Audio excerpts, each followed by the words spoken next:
Hello there defense aspirants, I am Vibha Gupta and I welcome you to the another lesson of Defense Mania. So आज का हमारा जो topic है वो है top 10 reasoning questions for CAPF 2021. So इस lesson में हम लोग रीजनिंग क्वेश्चंस डिस्कस करेंगे CAPF के अकॉर्डिंगली. So हमारा यहाँ पे जो फर्स्ट क्वेश्चन है वो है वेन डायग्राम से रिलेटेड. ठीक है, तो यहाँ पे आप देखोगे 3 एलिमेंट्स हमें दिए गए हैं, विमेन, मदर्स एंड विडोज. तो अब सबसे पहले आप नोटिस करोगे कि ये जो विमेन है, ये जो मदर एंड विडोज है, ये विमेन तो होंगी डेफिनेटली. ठीक है, तो मतलब ये 2 एलिमेंट्स आएंगे किसी एक एलिमेंट के अंदर. एंड विडोज एंड मदर्स ये दोनों इंटर रिलेटेड भी हैं. तो इसलिए हमारा जो करेक्ट आंसर होगा वो होगा आंसर ऑप्शन डी. ठीक है, moving on to the next one. यहाँ पे हमारे पास स्टेटमेंट एंड कंक्लूजन के क्वेश्चन है. तो आप देखो, सबसे पहले Mohan is a good sportsman. Okay, हमारा फर्स्ट स्टेटमेंट तो ये रहा. Second statement, sportsman are healthy. Okay, यहाँ पे क्या आ रहा है, आपके पास 2 स्टेटमेंट हैं. एक क्वेश्चन हमें बता रहा है, एक statement Mohan is a good sportsman and दूसरा जो है इसी के रिलेशन में है, स्पोर्ट्समैन आर हेल्दी. अब हमें सिर्फ इन्हीं 2 स्टेटमेंट को कंसिडर करना है और कोई अजम्पशन या कुछ अपने पास लेके नहीं आएंगे when we read conclusion and हमारे आंसर ऑप्शंस मार्क करने के टाइम पे. तो कंक्लूजन देखो, सबसे पहले क्या है, all healthy persons are sportsman. क्या यहाँ पे ऐसा आपको दिख रहा है, सिर्फ हमें ये लिखा है स्पोर्ट्समैन आर हेल्दी, ये नहीं लिखा है कि हेल्दी पर्संस आर स्पोर्ट्समैन. यहाँ पे हमारा रिवर्स नहीं चलेगा. ठीक है, इस टाइप के क्वेश्चन में हम रिवर्स पे नहीं जा सकते हैं. नेक्स्ट में देखते हैं, नेक्स्ट कंक्लूजन क्या है, मोहन इज हेल्दी. क्या हम इस कंक्लूजन से अग्री कर सकते हैं? बिल्कुल अग्री कर सकते हैं. क्यों कर सकते हैं? क्योंकि यहाँ पे मोहन एक स्पोर्ट्समैन है और स्पोर्ट्समैन हेल्दी होते हैं. तो ये सेम कॉन्सेप्ट है, A equals to B equals to C, that is A is equals to C. Same चीज पे, इसलिए हमारा जो कंक्लूजन 1 है वो फॉलो नहीं होगा, whereas conclusion 2 फॉलो हो रहा है. तो यहाँ पे जो हमारा करेक्ट आंसर होगा वो होगा answer option B. Next question हमारा अगेन ये एक मिक्स्ड वेन डायग्राम है. ठीक है, तो यहाँ पे देखते हैं सबसे पहले, in the diagram given below there is a circle, square, triangle dividing the region into 5 disjoint bounded areas. ठीक है, यहाँ पे हमारे पास 3 एलिमेंट्स हैं. ठीक है, each of these areas are labeled with number of players belonging to that category. अब हमें यहाँ पे players की कैटेगरी दे दी गई है. अब सबसे पहले ये एक स्क्वायर हो गया, सर्कल है, ट्राइंगल है, 3 हमारे पास हैं. अब सर्कल क्या रिप्रेजेंट करता है? Circle is represented by cricketers, where square जो है ये फुटबॉल गेम को रिप्रेजेंट कर रहा है एंड लास्टली जो ट्राइंगल है ये हॉकी को रिप्रेजेंट कर रहा है. अब हमें बताना है इनमें से कौन से स्टेटमेंट्स हैं जो करेक्ट नहीं है. तो सबसे पहला स्टेटमेंट क्या है हमारा, every hockey player plays football. सबसे पहले हम देखते हैं, हॉकी यहाँ पे है एंड फुटबॉल यहाँ पे है. तो जो ट्राइंगल है ये फुटबॉल के अंदर ही आ रहा है, ट्राइंगल हमारा स्क्वायर के अंदर है कंप्लीटली, इसलिए स्टेटमेंट 1 करेक्ट है. Every cricket player plays either football और हॉकी. क्रिकेट प्लेयर या तो फुटबॉल खेल रहा है या हॉकी. नहीं, यहाँ पे जो क्रिकेट प्लेयर है ये आंसर, ये वाला ऑप्शन हमारा रॉन्ग है. क्यों रॉन्ग है? क्योंकि या तो यहाँ पे ये पोर्शन आप देख रहे हो सर्कल का, यहाँ पे ये लोग ना तो फुटबॉल खेल रहे हैं ना हॉकी खेल रहे हैं, इसलिए आंसर ऑप्शन बी गलत हो जाएगा. स्टिल हम लोग C and D answer options को भी देख लेते हैं. There are some hockey players who play both cricket and football. हाँ बिल्कुल, ये ट्राइंगल इस तरफ आ गया हमारा. ये देखो, ये वाला पार्ट है जो ट्राइंगल का, यहाँ पे ये सर्कल एंड स्क्वायर दोनों के अंदर है. There are some football players who play neither hockey nor neither cricket nor hockey. हाँ, ये जो 8 नंबर आपको दिख रहा है यहाँ पे सिर्फ ये फुटबॉल ही खेल रहे हैं, ना तो यहाँ पे सर्कल में आ रहा है और ना ही यहाँ पे ये ट्राइंगल के अंदर आ रहा है. तो इसलिए जो हमारा इनकरेक्ट आंसर ऑप्शन होगा वो होगा B. Now moving on to the next question. हमारा जो क्वेश्चन है एम्बेडेड फिगर से है. तो इसमें क्या होता है, हमें ये जो फिगर हमें क्वेश्चन में दिया है इसको हमें देखना है कि ये जो आंसर फिगर्स हैं इसमें हमारा कोई आ रहा है कि नहीं आ रहा है। दैट इज ये जो इमेज है ये इन फिगर्स में, इन आंसर ऑप्शंस में एम्बेडेड है या नहीं है। एंड आपको ये चीज ध्यान में रखनी होती है कि हमें इस फिगर को मोस्टली रोटेट नहीं करना होता है अनटिल अनलेस आपको कोई बिना रोटेशन के ना दिखे, तब आप इस चीज को रोटेट करोगे, और इनसे बिना रोटेशन के और साइज भी ऐसे सेम ही रहेगा। ठीक है, अब ये देखो क्वेश्चन हमारा यहाँ पे एक बड़ा सा ई दिख रहा है, तो हम answer option A, B and C को तो ऐसे ही एलिमिनेट कर सकते हैं। क्यों? क्योंकि हमें यहाँ पे 3 स्ट्रेट लाइन चाहिए, दैट इज हॉरिजॉन्टल में 3 स्ट्रेट लाइंस चाहिए। ना तो ऐसा आंसर ऑप्शन ए में है, यहाँ पे सिर्फ 2 है, यहाँ पे सिर्फ 1 है, यहाँ पे 2 हैं, बट ये हमें एक वर्टिकल लाइन नहीं दिख रही। वेरएस आंसर ऑप्शन डी में आप ऐसी चीज देख पा रहे हो, ये यहाँ पे है। ठीक है, तो इसका जो करेक्ट आंसर हो जाएगा वो होगा आंसर ऑप्शन डी। अब नेक्स्ट क्वेश्चन पे जाके देखते हैं। अब ये है एक मिरर इमेज का क्वेश्चन। मिरर इमेज में क्या होता है, आपको एक फिगर दिया जाता है एंड हमें बताना होता है जिस तरफ मिरर प्लेस्ड है उस तरफ कैसे हमारा फिगर कैसे फॉर्म होगा। तो यहाँ पे आप ये जो ये ऐसी लाइंस देख रहे हो, इसका मतलब है हमारा जो मिरर ये इस तरफ प्लेस होगा। तो इस टाइप के क्वेश्चन में हम देखते हैं आंसर ऑप्शन कौन सा सबसे ज्यादा मैच हो रहा है। तो सबसे पहले हम एलिमिनेट कर देंगे वो आंसर ऑप्शन जो हो ही नहीं सकते, क्योंकि ये एरो इस तरफ पॉइंट हो रहा है, तो मिरर इमेज में इसमें इस तरफ होगा, दैट इज लैटरल इन्वर्जन हो जाएगा इसमें।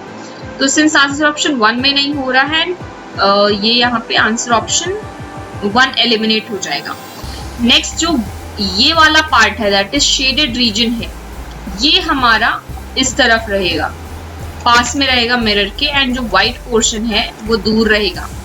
ठीक है, तो आंसर ऑप्शन फिर 2 रहेगा, 3 नहीं रहेगा, 3 में तो पूरा ही चेंज कर दिया गया है।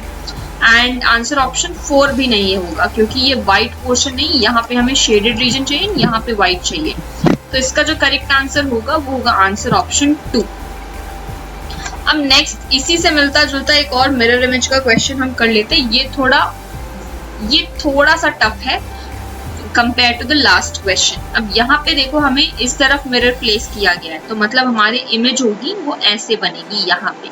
अब हम बनाते हैं अपनी इमेज।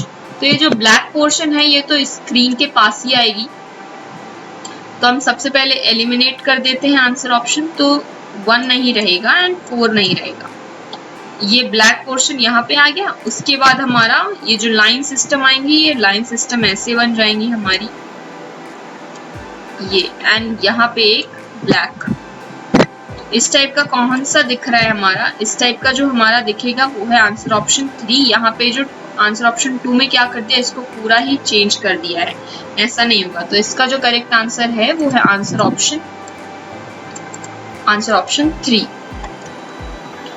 अब नेक्स्ट क्वेश्चन देखते हैं। नेक्स्ट हमारा है dot situation. Dot situation is very scoring topic. यहाँ पे आपको डॉट्स दे सकते हैं, 1 की 2 या 3 depending on the question, and उसके हिसाब से आपको ये शेप्स, जहाँ पे शेप्स हैं कितने शेप्स इंक्लूडेड हैं उसके अकॉर्डिंग हमें ये डॉट्स प्लेस करने रहते हैं। तो फर्स्ट डॉट हम देखेंगे, हमें सिर्फ एक रेक्टेंगल चाहिए, तो हमें यहाँ पे मिल रहा है, हमें सभी फिगर्स में रेक्टेंगल मिल रहा है आंसर ऑप्शन 3 को छोड़ के।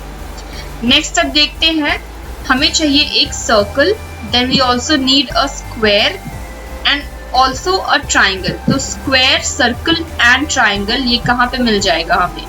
क्या हमें आंसर ऑप्शन 1 में मिल रहा है स्क्वायर, सर्कल एंड ट्राइंगल? हाँ, हमें यहाँ पे मिल जाएगा।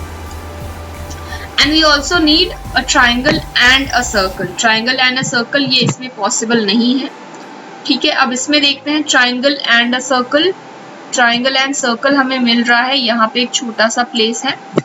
और उसके बाद हम इसमें भी देख लेते हैं, जो हमारा पहले वाला था ट्राइंगल था, सर्कल था एंड स्क्वायर था।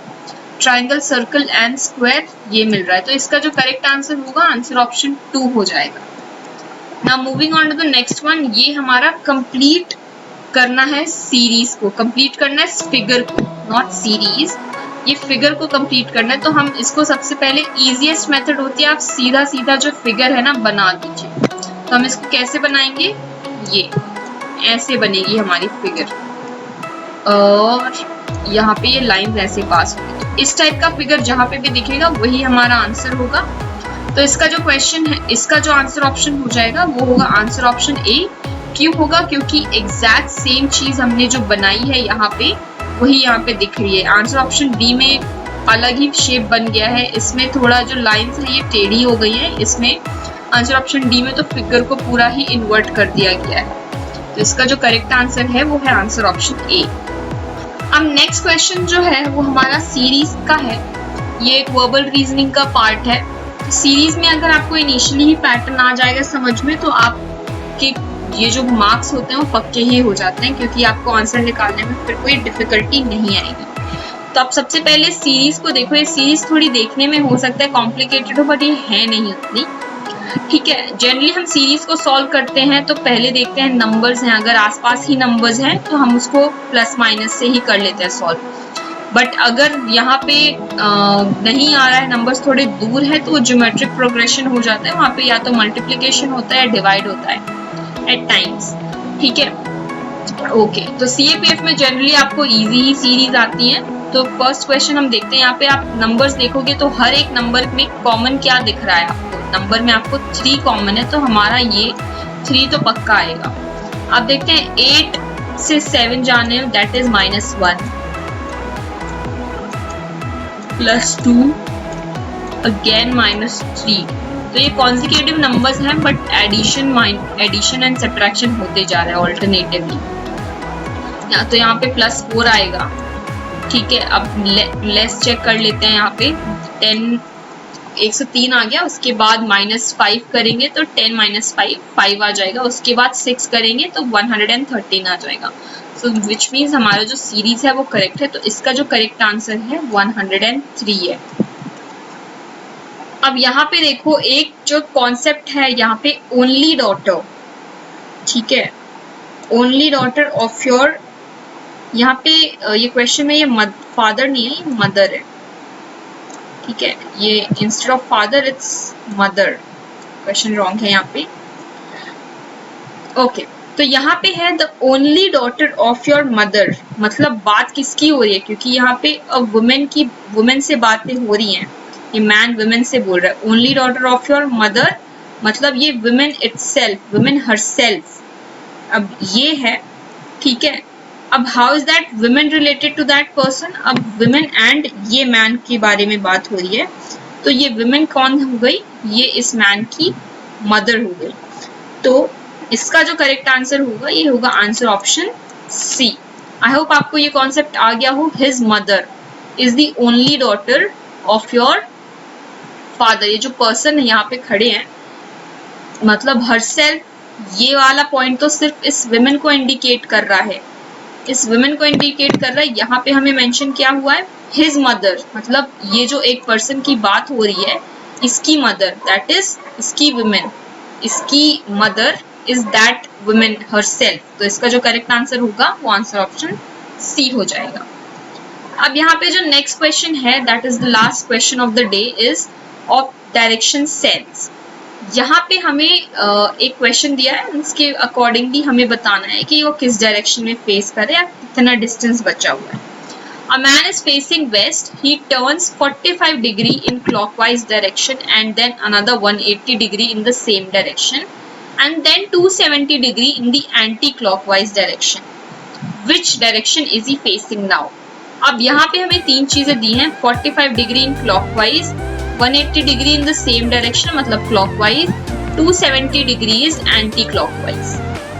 3 चीजें। अब हम ये डायरेक्शंस कितनी होती है हमारे पास, 4 तो ये हो गई कार्डिनल, बाकी ये 4 और हो गई, तो टोटल है 8, ठीक है। एंड 90 डिग्री ये हो जाता है एक डायरेक्शन, दैट इज अगर हम ये कंसिडर करें ये ईस्ट है ये नॉर्थ ईस्ट है, ठीक है। इनके बीच का जो कितना होगा डिग्री, इनके बीच का होता है 45, 90 का हाफ, ऑलराइट। अभी इसी लॉजिक से हम सॉल्व करते हैं, 45 degree clockwise, 180 same direction and 270 anti clockwise. सबसे पहले फेसिंग वेस्ट, मतलब ये इस डायरेक्शन को फेस कर रहा है, this is west and this is east and this is your north and this is your south. मतलब इस डायरेक्शन को फेस कर रहा है 45 डिग्री क्लॉकवाइज, मतलब क्लॉक इस तरफ घूमती है तो मतलब ये इस डायरेक्शन पे आ गया ये इंसान, ठीक है, क्लॉकवाइज। फिर उसके बाद another 180 degree in the same direction, 180 degree मतलब एग्जैक्ट ऑपोजिट में आ जाएगा यहाँ पे, ठीक है, ये हो गया। अब उसके बाद क्या आएगा, नेक्स्ट क्वेश्चन है, नेक्स्ट में क्या है 270 डिग्री, मतलब 180 डिग्री प्लस 90 डिग्री, तो मतलब 180 तो यहाँ एग्जैक्ट जैसे पहले था वहीं पे आ जाएगा। उसके बाद 90 डिग्रीज और मतलब इस तरफ, तो ये कौन सी डायरेक्शन है हमारी, नॉर्थ ईस्ट डायरेक्शन है, तो that man he is facing north east. I hope आपको ये क्लियर हो गया होगा, ठीक है। इसका जो करेक्ट आंसर होगा वो है north east direction. And sometimes you also get questions based on distance and all, but CAPF में जो रीजनिंग की लेवल होती है वो उतनी ज्यादा टफ नहीं होती है, ठीक है। ये आपको APCAT में जो रीजनिंग होगी वो ज्यादा टफ मिलेगी। सो मैंने ये सिर्फ जो क्वेश्चंस यहाँ पे रखे हैं वो CAPF के लेवल के अकॉर्डिंग रखे हैं। Alright, so I hope you have gained some insights with this video. That's all for today's lesson.